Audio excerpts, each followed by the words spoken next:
ईश्वरः गुरुः साक्षात् परब्रह्म तस्मै श्री गुरवे नमः.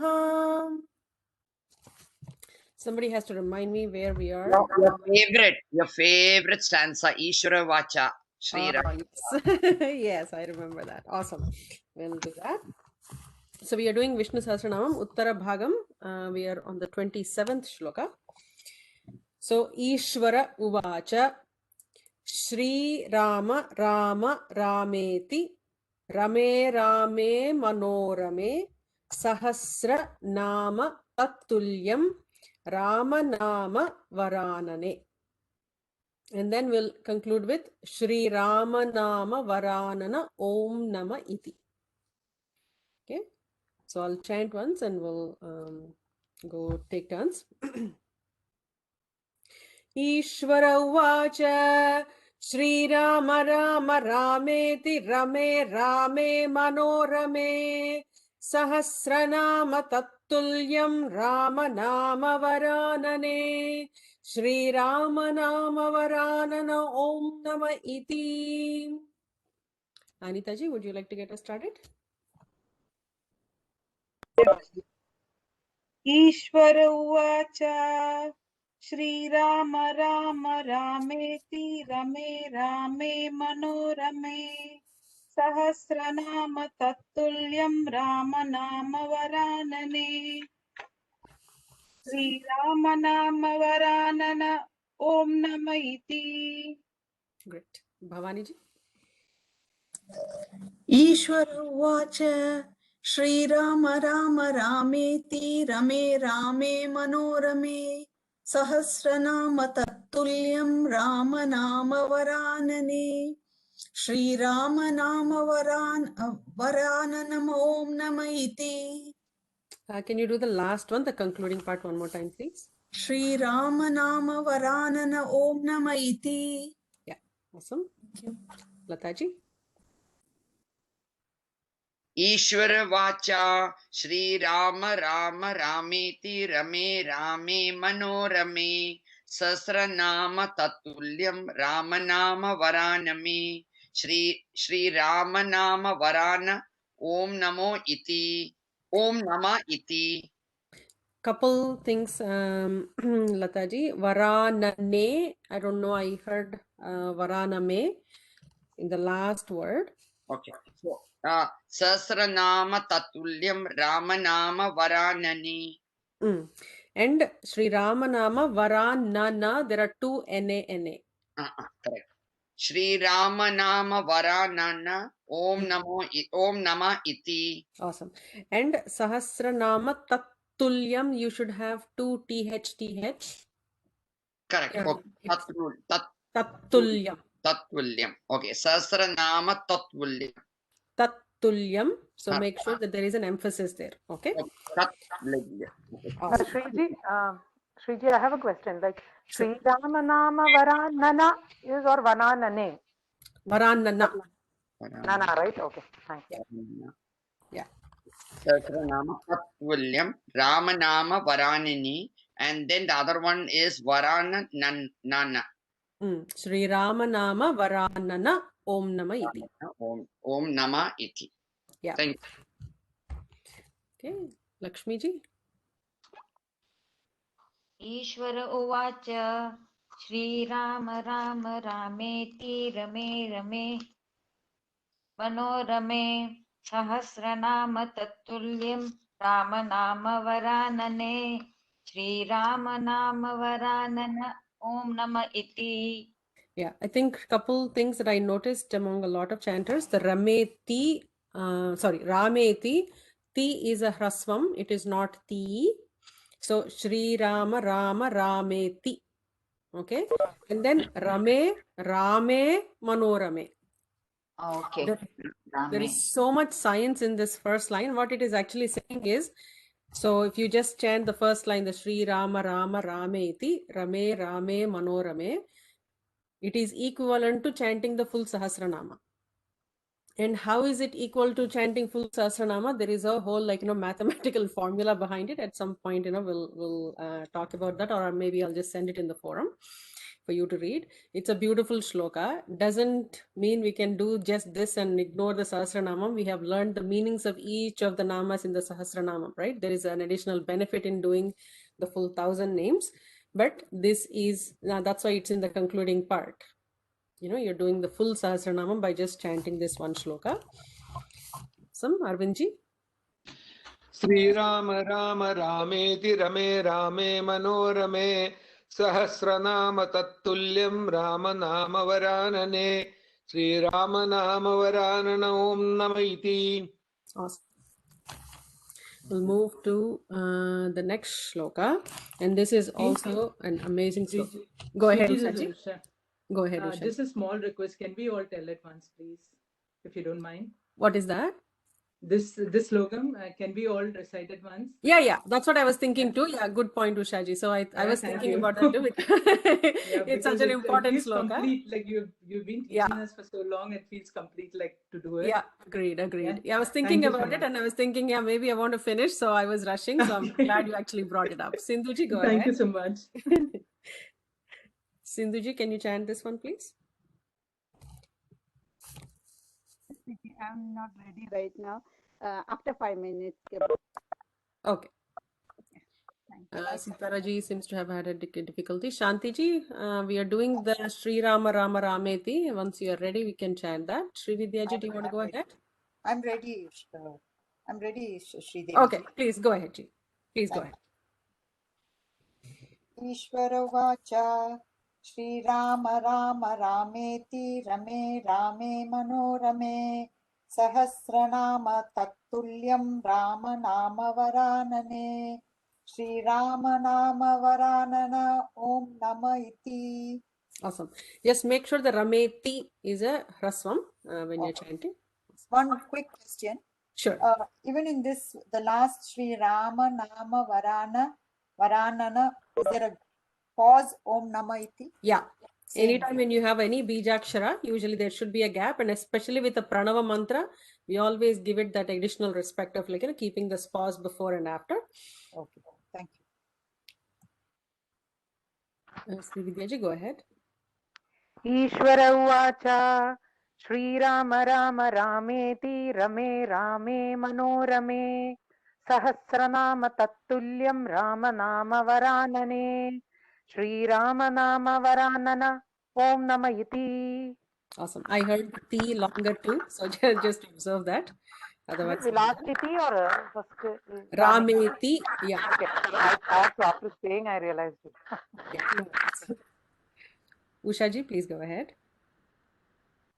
Ishvaro Vacha Sri Rama Rama Rameti Rame Rame Manorame Sahasranama Tattulyam Rama Nama Varanane Sri Rama Nama Varananam Om Nama Iti. Awesome. Anuji, we are chanting the Uttara Bhagam of Vishnu Sahasranamam. Would you like to chant this shloka? Ishvara Uvacha. Okay.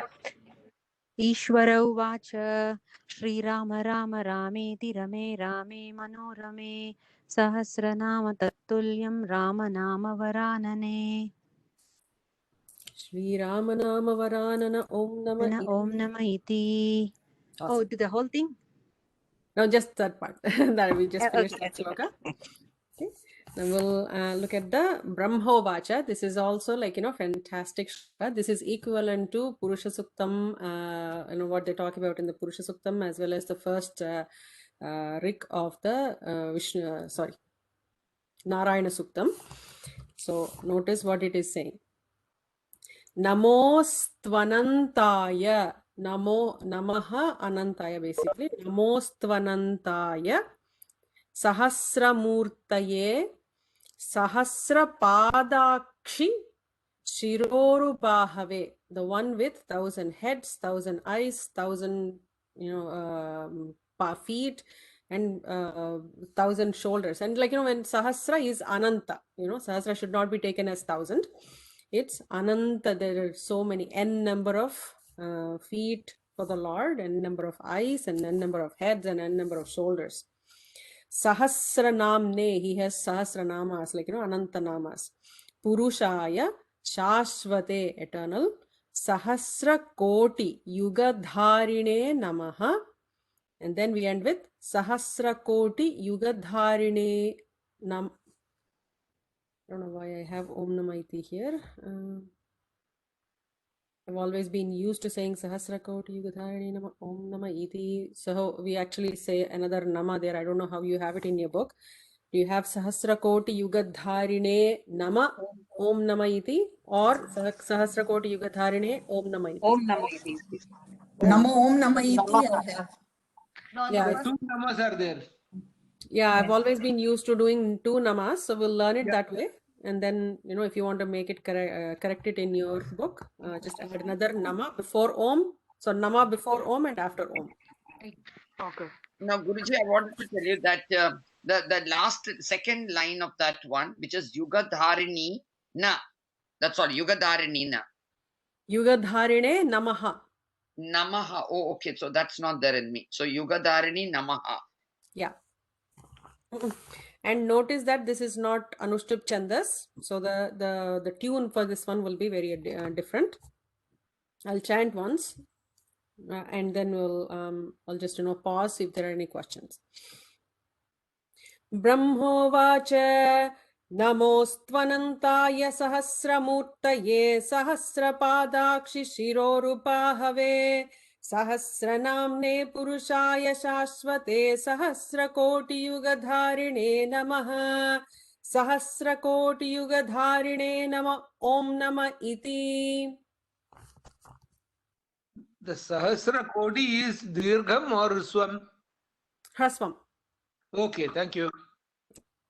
And Guruji, I have in my second, when you said, when you said the second line, the third line, you said Sahasra Koti Yugadharini. So I have it in mine as Shri Sahasra Koti Yugadharini. If you have Shri, that is much better. For some reason in this book, I've not been having that. But I've also been used to doing Sahasra Koti Yugadharine Nama. So if you have Shri, that's okay. Shriji, that Sahasra Koti Yugadharine Namaha twice I have to say, and second time should end with Om Namah Iti. So it will be Sahasra Koti Yugadharine Nama Om Nama Iti. Oh, okay. I thought twice you have to say. Thanks. Okay. Anita ji? Guruji, can you go it once again, Guruji? Sure. Brahmovacha Namostvanantaya Sahasramurtaye Sahasrapadakshi Shirorupahave Sahasranamne Purushaya Shashvate Sahasrakoti Yugadharine Namaha Sahasrakoti Yugadharine Nama Om Nama Iti.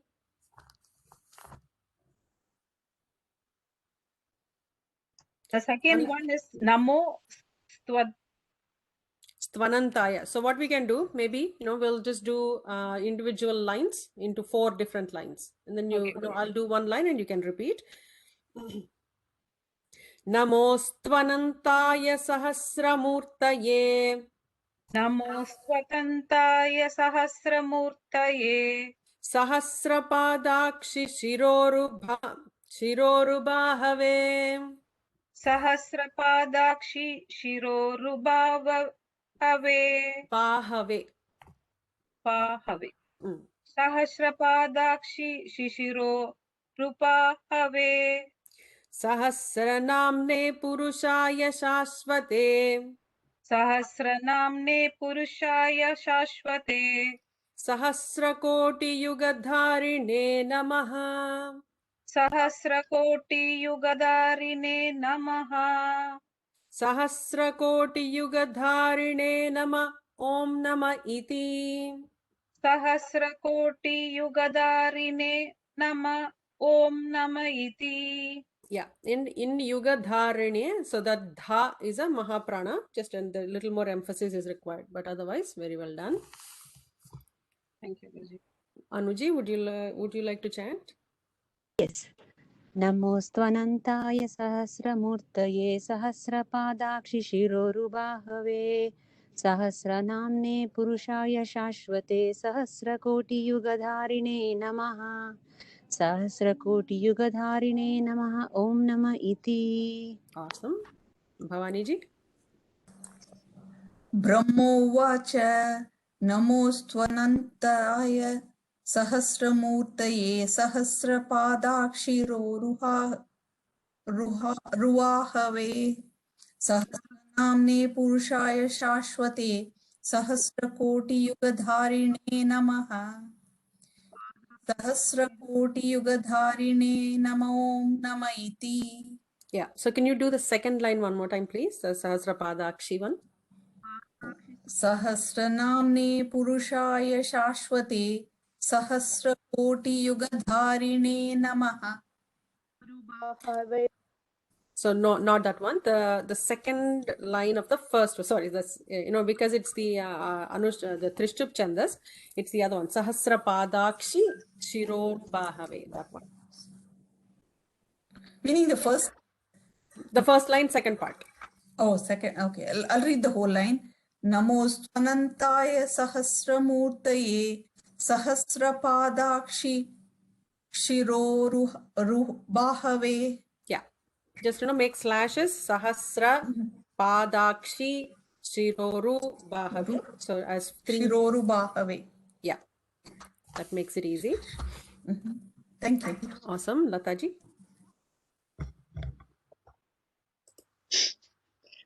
Brahmovacha namostavantaye sahasramurte sahasrapadakshi shiro bahavi.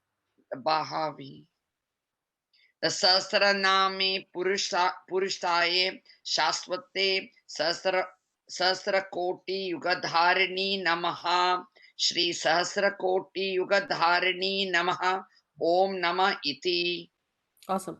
I'll send the recordings. So Lalitaji, just I think the Namostvanantaya, you need to finesse that a little bit, but otherwise very well done. Okay, thank you. Awesome.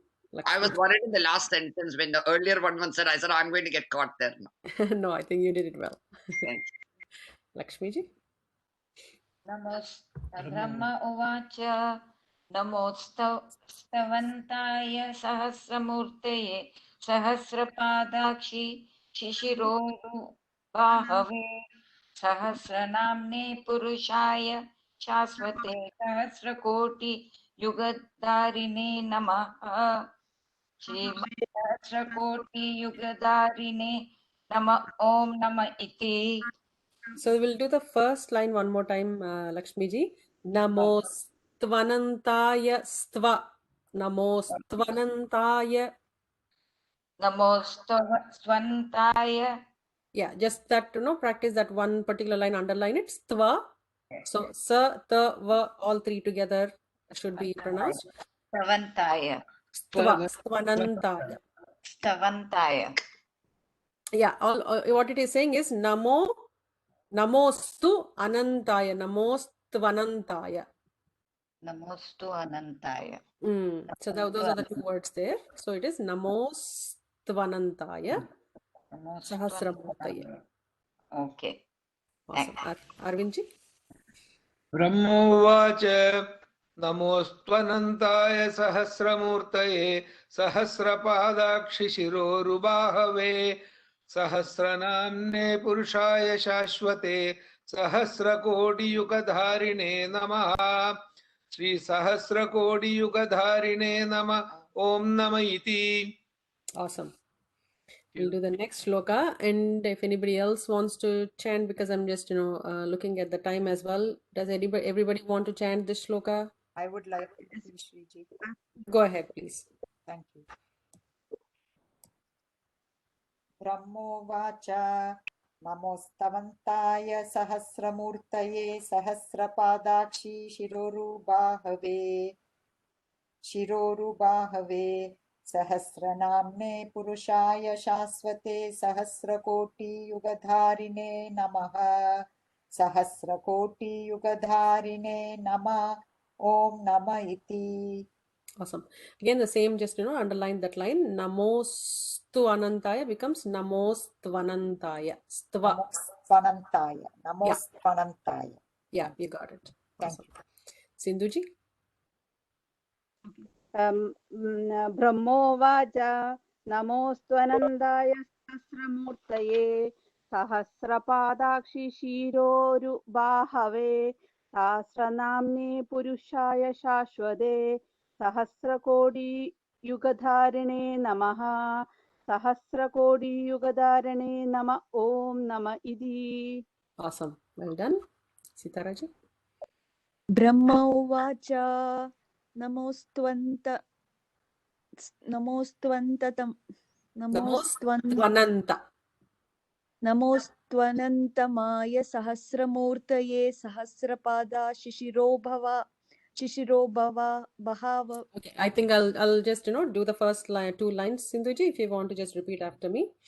Namostvanantaya sahasramurtaye नमोऽस्त्वनन्ताय सहस्रमूर्तये सहस्रपादाक्षि शिरोरुबाहवे सहस्रपादा शिशिरोरुबावहे पादाक्षि शिरोरुबाहवे.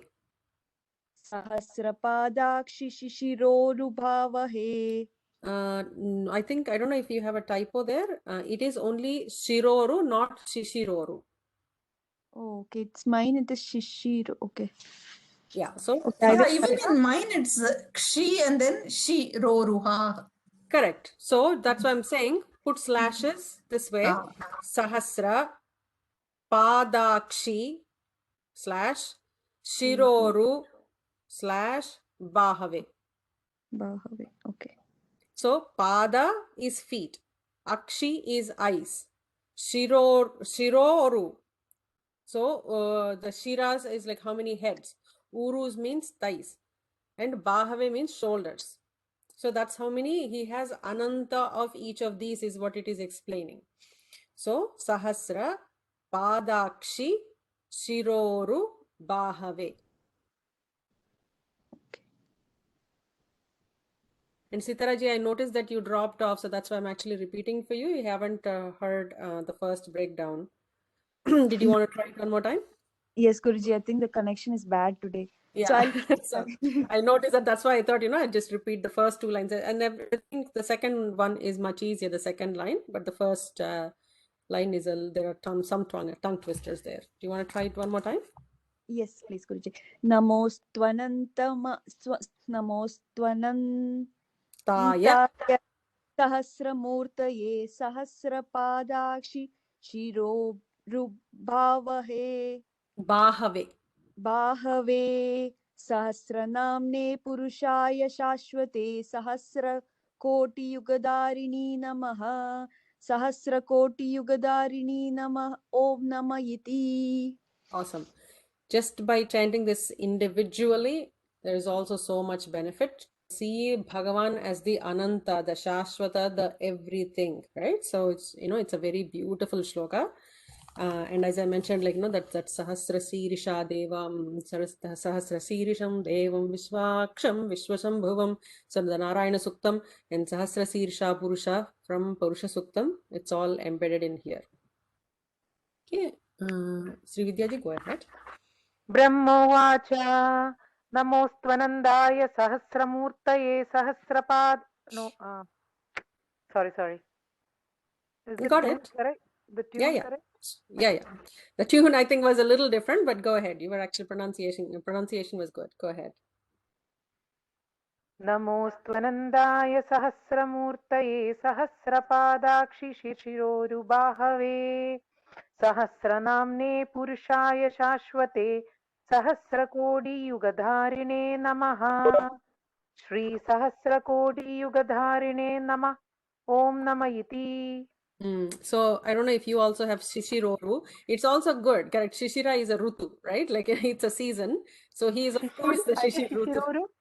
It is, you said Shishiroru Bahave. Sorry, it is Shiroru Bahave. Correct. Yeah. I read it wrong. Shiroru Bahave. Awesome. Okay. Ushaji. Brahmovacha Namostu Nanantaya Sahasramurtaye Sahasra Padakshi Shiroru Bahave Sahasra Namne Purushaya Shashwate Sahasra Koti Yuga Dharine Namaha Sahasra Koti Yuga Dharina Nama Om Nama Iti. Awesome. Fantastic. So we may not be able to do the next shloka in 3 minutes. So we'll probably, if there are any thoughts anybody wants to share, we'll talk about those and wait till at least 7:29 to get started with Lakshmi Ashtotram. So we gave everybody a chance to join in. DG, would you Go be ahead. able to send us the recordings for these? Thank you. So I just sent a recording that I'm not super happy with. I recorded it for Sri Vidyaji when she asked me, I think quite a few months ago, before even I thought I'd be teaching Lakshmi Ashtotram. So I forwarded that recording in the afternoon, but I heard that, yeah, and I asked you a question about that. The slokas 6 and 7 before the dhyana slokas were not in that recording. Shloka 6 and 7. For Lakshmi Ashtotaram. I went through it twice and I asked you whether, because we had learnt it in class. Which one would that be? 6 and 7? Because I don't have numbers in my book. That's Yeah, why. no, okay. It is Ashtotara Satya Satashyasa Mahalakshmi Stu Devata Clean. Yeah, okay. Yeah, that Yeah, one is okay. not It's there. actually one, Tava Priyami. Yeah, okay. And Sounds then good. the Agnana, that one, yeah. So that so one it is has been the- omitted. Okay. Okay, I'll chant that, and I'll probably be sending those 5 Oh, that would be shlokas. really I need, helpful. I need to do that. Somehow I keep forgetting it every time. Right after the class, I keep thinking I have to record it, and then somehow I just get distracted for some reason. I don't know why. So I'll try to get to it today. Okay, we'll get started. Namaskaram. Welcome everybody. Namaskaram, Shreeji. Namaste. ॐ शुक्लां भरधरं विष्णुं शशिवर्णं चतुर्भुजं प्रसन्नवदनं ध्यायेत् सर्वविघ्नोपशान्तये गुरुर्ब्रह्मा गुरुर्विष्णुर्गुरुर्देवो महेश्वरः गुरुर्साक्षात् परब्रह्म तस्मै श्रीगुरवे नमः. Somebody has to tell me where we are starting. Guruji, 20. From 20, We have to Guruji. start from 20. You have to tell me the sloka. I don't have numbers in the book. Sorry. 20. Okay, so 20 will be Dana Dhanyam Okay. Karim Siddhim. Okay. I don't know, I'm pronouncing correctly. It's good. Yeah. Okay. Dhana Dhanya Karim Siddhim Straina Saumyam Shubhapradam Nrupaveshma Nr, na with a r, that one. Nrupaveshma Gatanandam Varalakshmim Vasupradam. I have Guruji. Sada, Guruji. Yeah, even I have Sada. Sada. Sada. I was wondering from where this came. Sada Saumyam. Yeah, correct. Sada Saumyam. Straina Saumyam. Okay, I've been used to saying Sada Saumyam is also not a bad nama for mother. If you want to chant that. But Straina Saumyam has been, I think, more popular. I've not heard Sada Saumyam before. My book it says Shrina Saumyam only, Shreeji. Straina Saumyam is more of the standard one. So what should we do, Sada or Strainyam? Straina Saumyam, preferably. Yeah, So we got that. So how do we spell it, Guruji? S? S-T-H-A-R-A-I. Straina with an N, capital N-A. Oh, okay. Straina. Straina, yeah. Yeah. Dhana Dhanya Karim Siddhim Strainya Saumya. The Guruji, that second line, you were too fast. Can you just break it for us and give us the next? Nripa Veshma. Nripa Veshma Gatanandam Varalakshmim Vasupradam. Thank you. Okay. So I'll chant the shloka and probably we'll start with Ushaji. Dhanadhanyakarim siddhim straina saumyam shubhapradam नृपवेश्मगतानन्दां वरलक्ष्मीं वसुप्रदाम्. Ushaji? Yeah. Then should I repeat after you or should I just try first? If you want to try, go ahead. Okay, I can try. Dhanadanyakarim siddhim straina saumyam shubha pradham nripa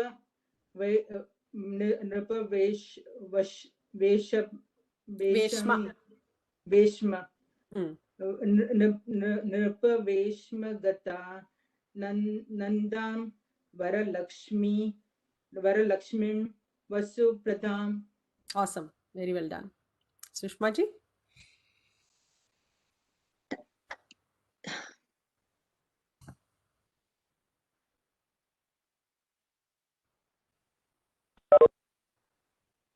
Sushma ji, are you able to chant?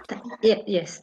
Dhanadhanyakarim siddhim straina saumyam shubhapradam nripaveshmagatanandam varalakshmim vasupradam. And just make sure that it is not paused in between, and use the other tune that we use for stotrams. The tune that you just used is for Gita, and I always get confused, right? Like, you know. Okay, Shriji, I was trying for that. Sorry. No worries, no worries. Sri Vidya ji, go ahead. Dhanadhanya kareem siddhim sada saumyam.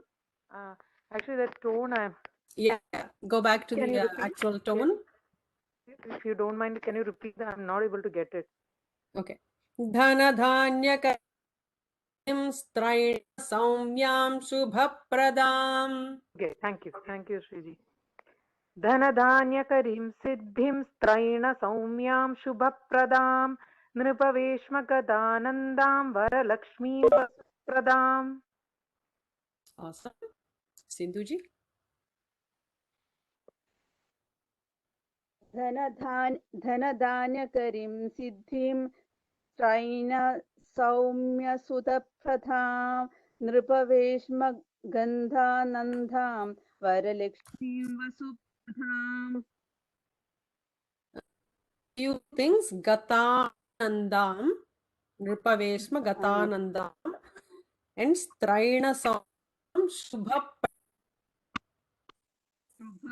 Pratham. In the 20th shloka, and probably want to chant, go ahead and chant it. Otherwise, we'll come back to you for the next shloka. I can try. Please go ahead. Dhanadhanyakarim siddhim satha saumyam subhapradam nripaveshmagatanandam varalakshmim vasupradam. Awesome. And there were two variations that we were just discussing. Sada Saumyam, a lot of people have it in their book. Straina Saumyam is the other one, and that is more of the popular version. So either work, just FYI. Thank you. Awesome. Sitaraji? धनधान्यकरीं सिद्धिं सदा सौम्यां सुभप्रदां. Guruji, that next word is difficult for me. Nrupa, like, you know, the kings, right? Nrupa Veshma.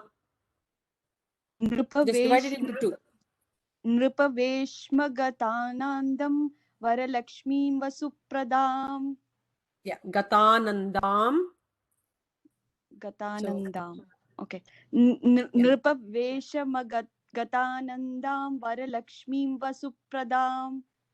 Awesome. So, Shanti ji?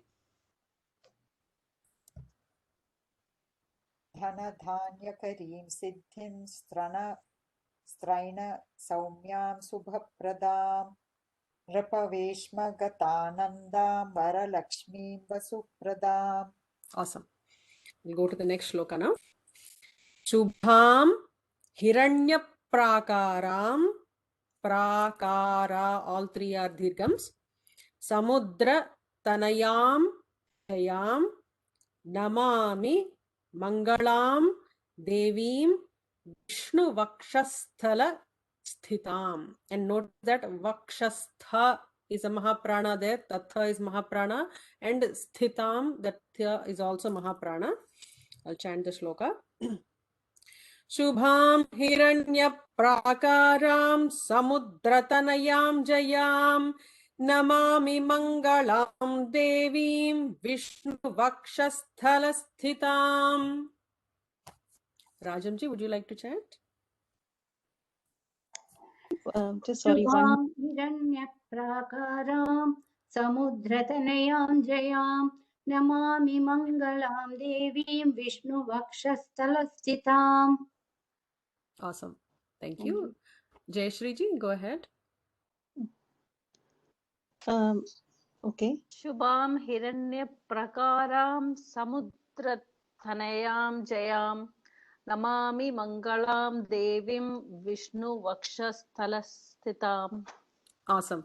So there are two Jayashree jis. I have to find out a way to differentiate with you between the two. The other Jayashree ji had a question, so I thought I'd just ask you. Yes, sorry. Vakshasthalassthitam, or is it sthala-sthitam? Sorry. Vakshasthalassthitam. Okay, thank you. She lives on father's heart, right? On his chest. So Vishnu Vakshasthalassthitam. Okay, thank you. Awesome. Arpita ji.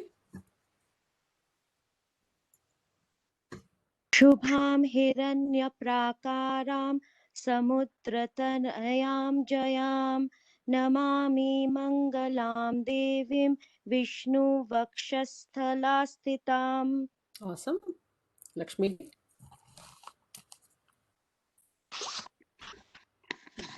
शुभां हिरण्यप्राकारां समुद्रतनयां जयां नमामि मङ्गलां देवीं विष्णुवक्षस्थलस्थिताम्. Awesome. Arvind ji. Shubham Hiranyaprakaram Samudratanayaam Jayam Namami Mangalam Devim Vishnu Vakshasthalassthitam. Awesome. Thank you. Lata ji.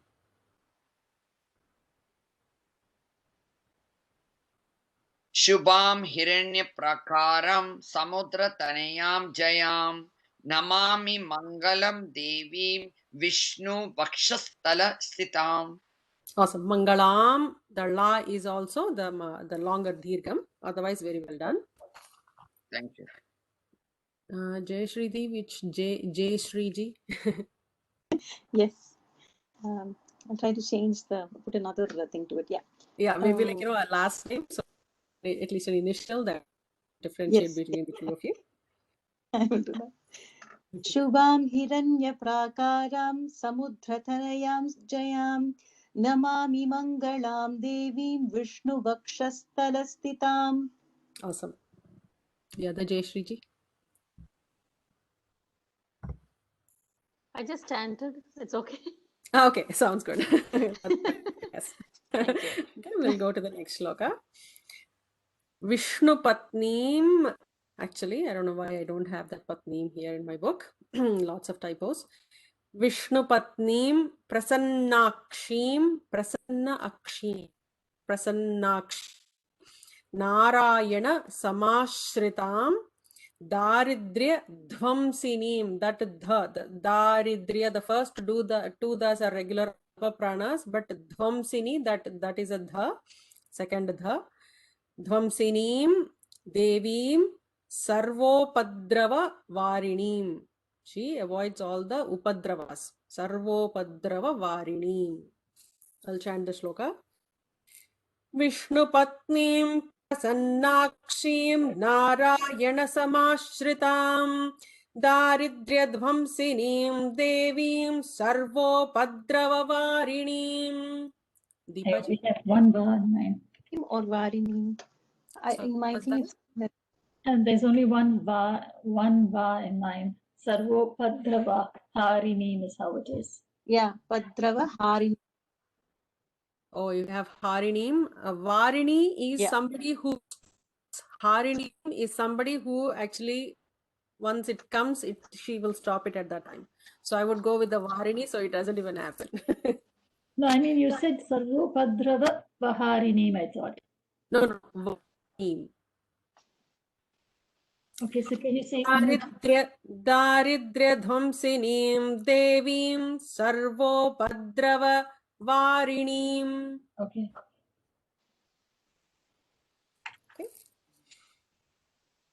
Guruji, I've seen that whenever you in Devi, this one, it is double A.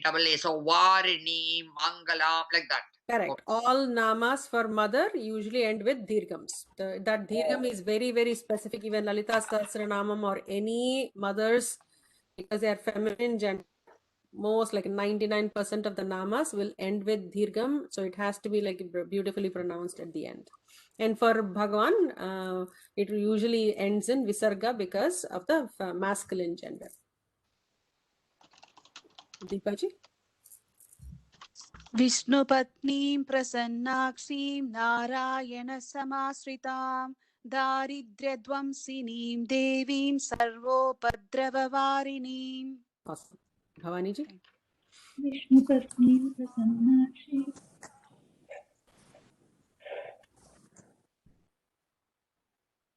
We can't hear you, Bhavani ji. You muted yourself.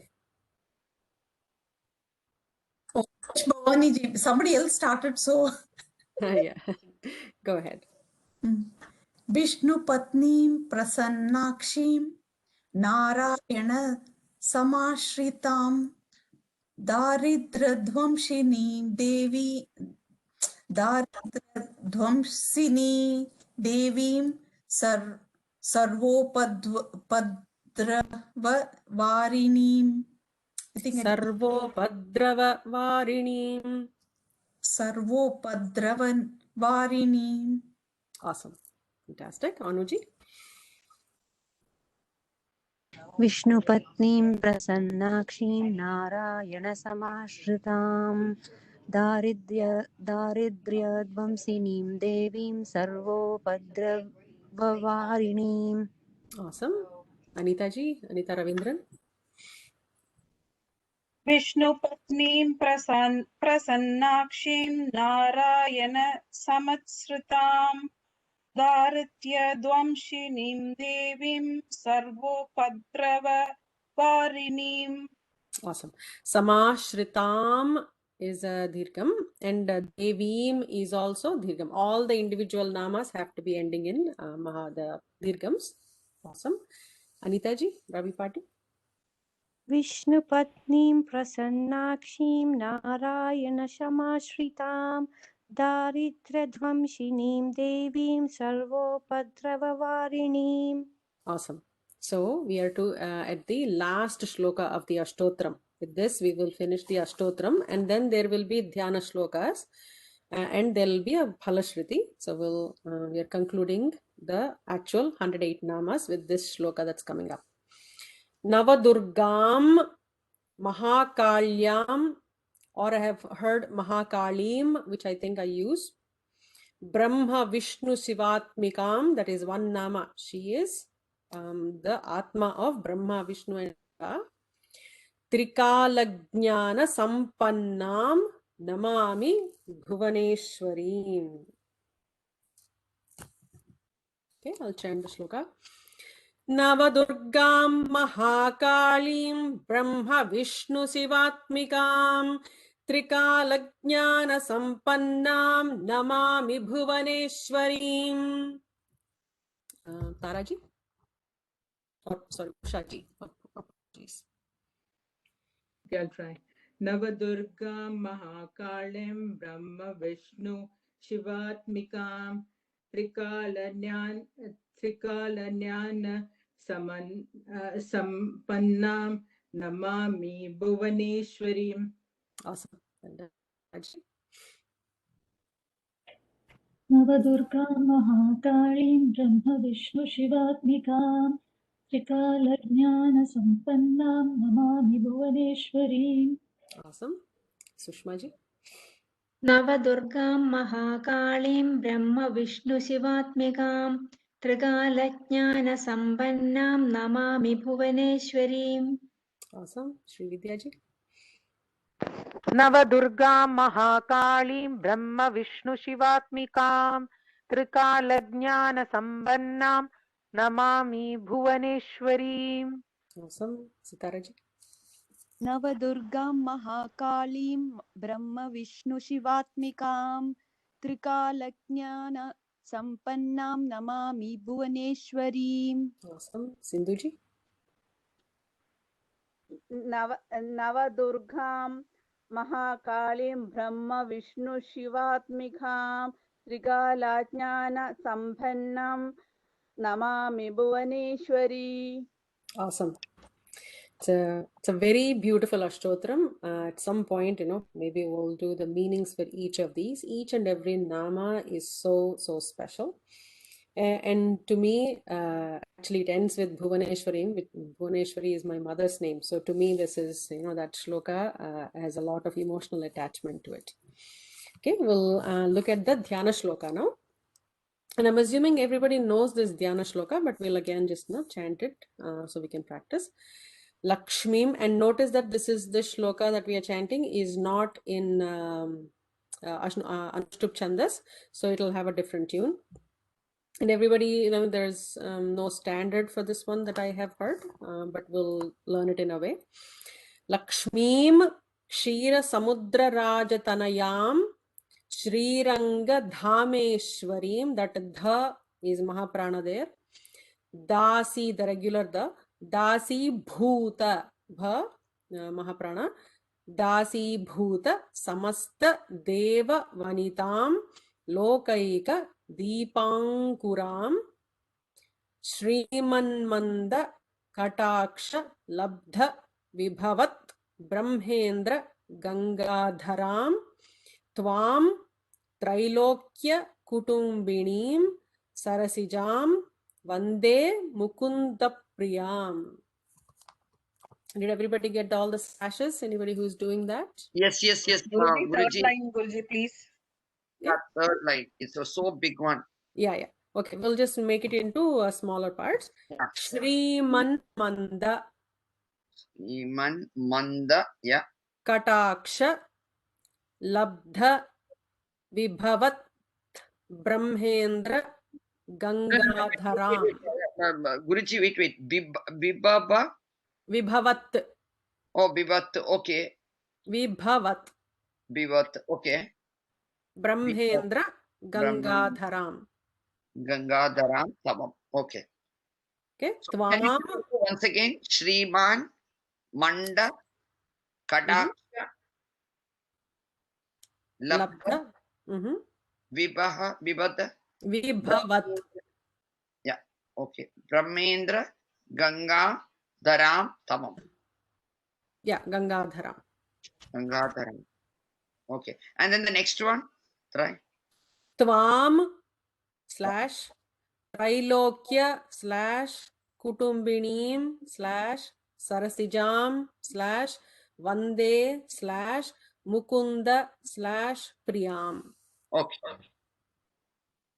Okay. Become Mukunda Priyam or Mukunda Priyam? Mukunda Priyam. Mukunda Priyam. And then in that next first line, Guruji, Lakshmim Shira Samudra Raja Taniyam Shira Sri Ranga. Oh, Sri Ranga. Okay. Sri Ranga Dhameshwarim. Okay. Sri Ranganathar. Oh, Sri Ranga. Okay, Sri Ranga, yeah. Dhameshwarim. Dhami. Okay, Sri Ranga. Okay. Sri Ranga. Okay. Sri Ranga Dhameshwari. No, Sri Ranga. Okay. Sri Ranga Dhameshwari. Okay, no? Good.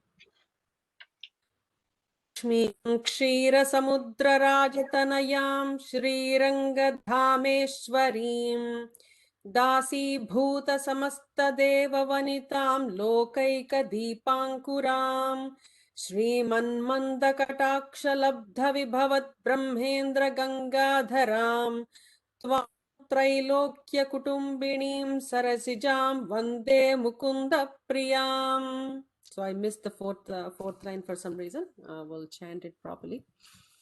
Who needs to start? Shanti ji?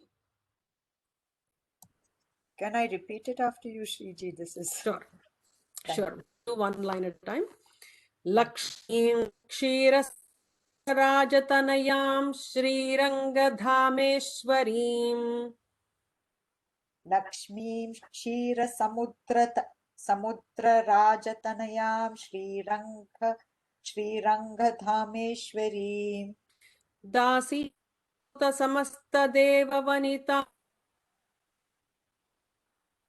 कुरां दासीभूत समस्तदेववनितां लोकैकदीपाङ्कुराम्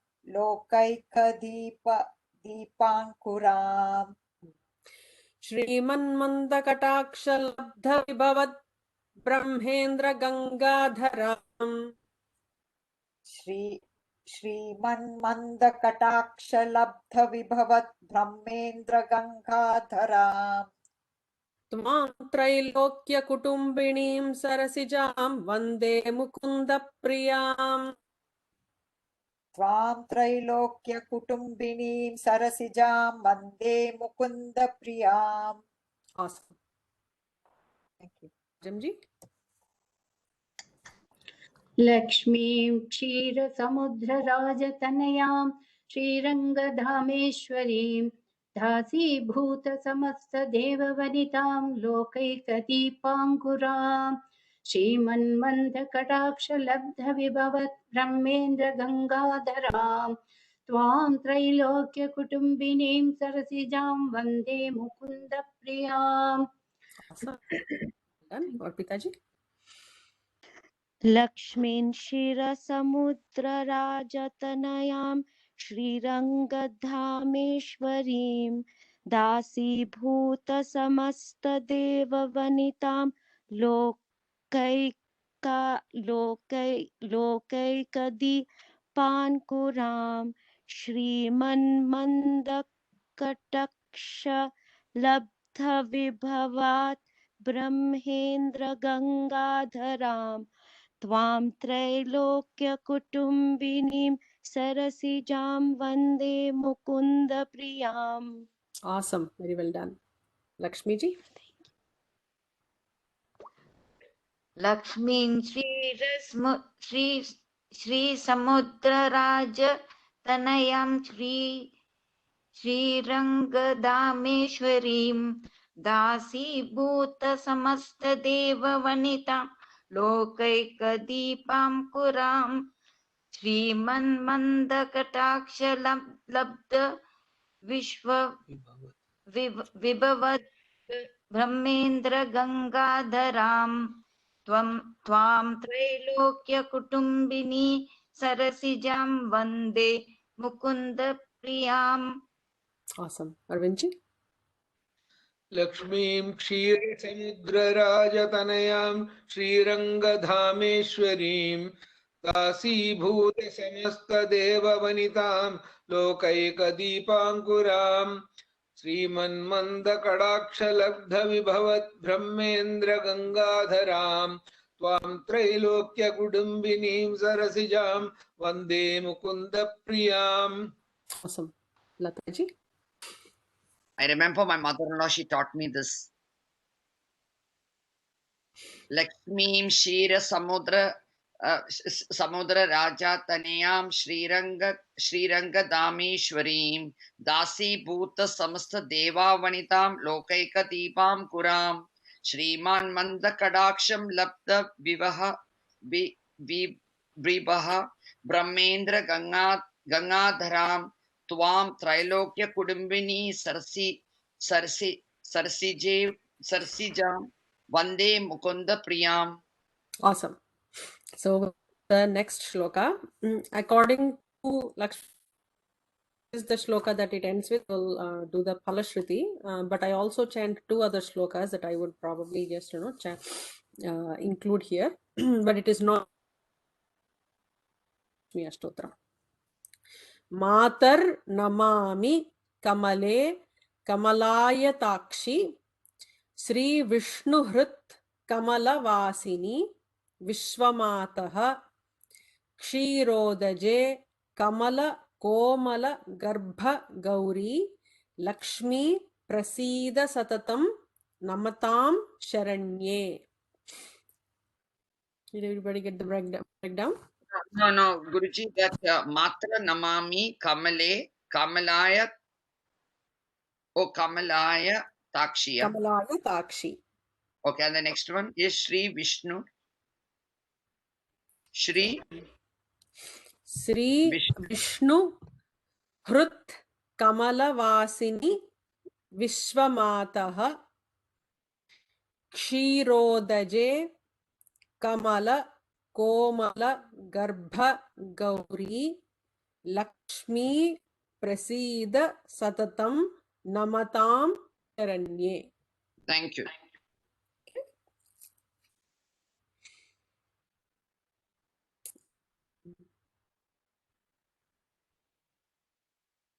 Mata Namami Kamale Kamalayataksi Shri Vishnu Hrit Kamalavasini Vishwama Kshirodaje Kamala Komala Garbha Gauri Lakshmi Prasida Satatam Namatam Sharanye. That's how it will sound. Jay Shri Ji with a J. It is Samatam in my book. Is it Namatam or Samatam? Namatam is the more preferred way. Namatam Sharanye. Ji, is it Komala or Komala? Komala. Thank you.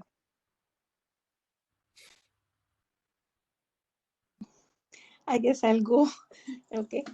Matar namami kamale kamalayataksi Shri Vishnu Hrit Kamalavasi. I'm not getting the tune. I lost it. Can you do it once more, please?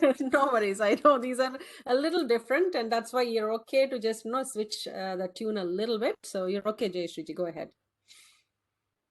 Okay. Matar namami kamale kamalayataksi Shri Vishnu Hrit Kamalavasini Vishwamataha. I don't know. Kshirodaje Kamala Komala Garbha Gauri Lakshmi Prasida Satatam Namatam Sharanye. Oh my God. Usually in shloka, what happens is like the number of syllables has to be consistent among all the lines, right? And that's when you can get a tune that just is consistent. Here, some lines have extra letters, and it could have been like, how it is translated for us, and over a period of time, this have come to us. Maybe the original shlokas would have had the exact chandas, but this one is a little distorted how it was, it arrived to us. So that's why you would feel there's something missing when we are chanting, and that's okay. Awesome. Jayashriji, go ahead.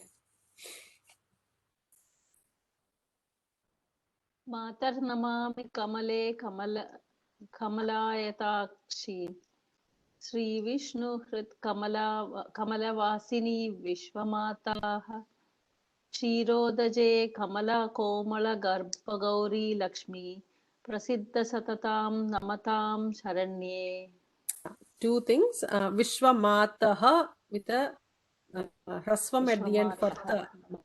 Yeah, if it is Mataha, then it will be multiple, plural for the mothers. It will actually include the three mothers. So Vishwamataha, we are specifically talking about Mahalakshmi here. And Prasida, second line, Lakshmi Prasida, not Prasiddha. Lakshmi Prasiddha. Prasida. Okay. Prasida. Thank you. Deepaji? Matar namami kamale kamalayataksi Sri Vishnu Hrit Kamalavasini Vishwamataha Kshirodvaje Kamala Komala Garbha Gauri Lakshmi Prasita Satatam Namamatam Sharanye. Awesome. Bhavaniji? Matar namami kamale kamalayataksi Shri Vishnu Krita Kamala Vasini Vishwamataha Mataha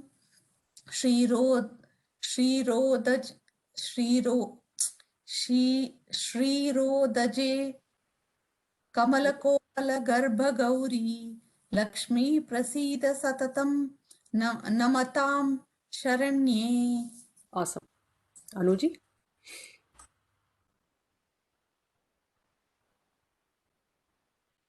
Is it me?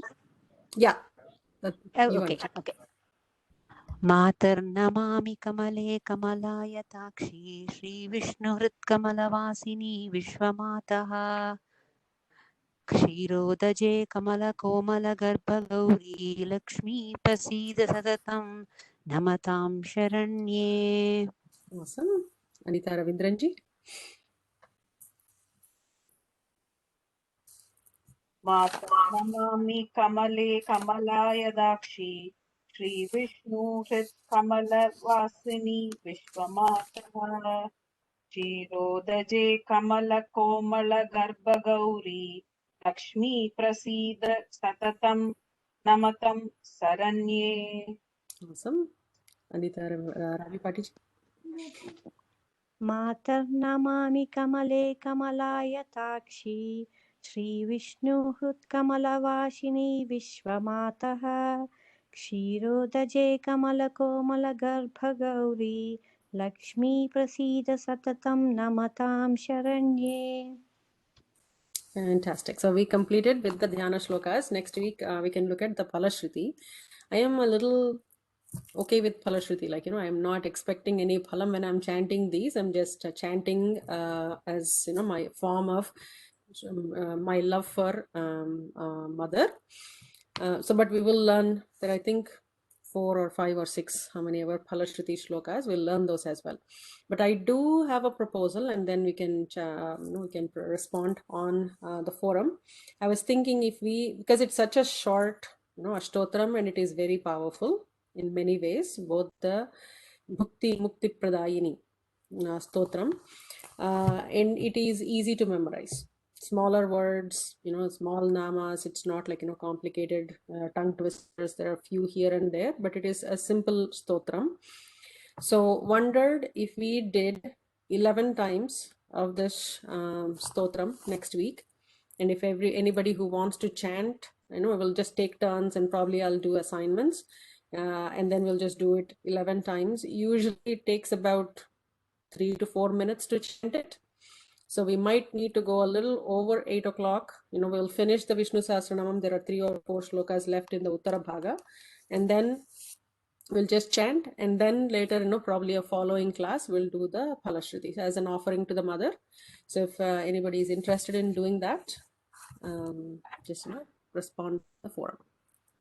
If there are more than 11 people responding, could we just group together and chant?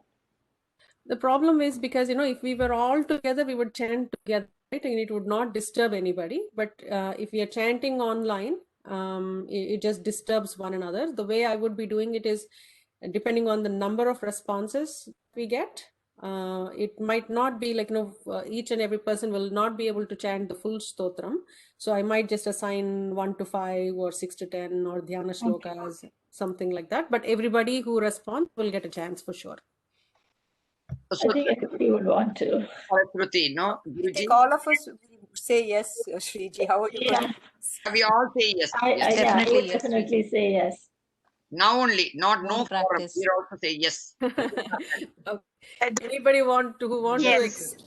to excuse themselves or just listen in, that's also fine. If you want to just send a note in the forum, then I'll exclude you from the assignments. What happens when you chant it 11 times in a flow, you get that flow, and it just familiarize with the stotram. And if you're doing it on a daily basis, it just gets memorized. That's how, thankfully, all of our we have books now, but just think about the number of generations that has brought this to us with absolutely no books and everything out of memory. Right, so these are easy to memorize the way they're constructed. So I think doing it 11 times. I was hoping for a Friday, but then we do have Gita class on Friday, so I can do earlier than 7:30. We'll just do it on Saturday. Any day is Mother's Day, no problem. So next Saturday. So, Shriji, quick question. You're going to assign a set of slokas for each of us, and we'll just follow it and do it 11 times. Correct.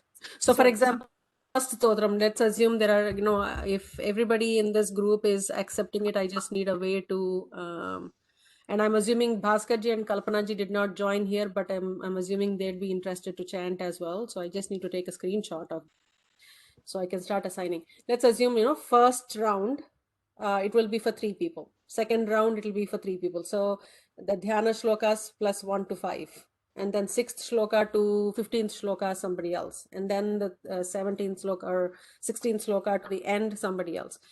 We will do Phalashruti only at the end once. To me, Phalashruti is, as an offering. It's not something we are expecting. Oh yeah, you'll become rich with this, or you'll get this, you'll get this. I don't need chocolates when I'm chanting for mother. Right, so we'll only chant it once towards the end, and then we will learn Phalashruti in the next following week. So, Guruji, when you said 11 times, so that 11 times of all these people who were assigned, we have to chant next week. Correct. So I will send the assignments. Hopefully, I'm trying to get to it tonight, so you have enough time to chant your specific shlokas. But by the time you finish all the 11 shlokas and everybody's chanting even on mute, right? Then you'll be familiarizing yourself with the full set, the full stotram. Oh, good. Okay. Please send us the recordings too, please, Sriji. Yeah, Guruji, that is me. Thank you. It would help us. I have to do that. Guruji, you have to sing 11 times. I was texting my colleague. There is a migration that's happening, and apparently they're having such difficulty with my files. I've been with this organization for more than 8 years. I'm recording all this, so I'll just stop. Yeah, Guruji, I want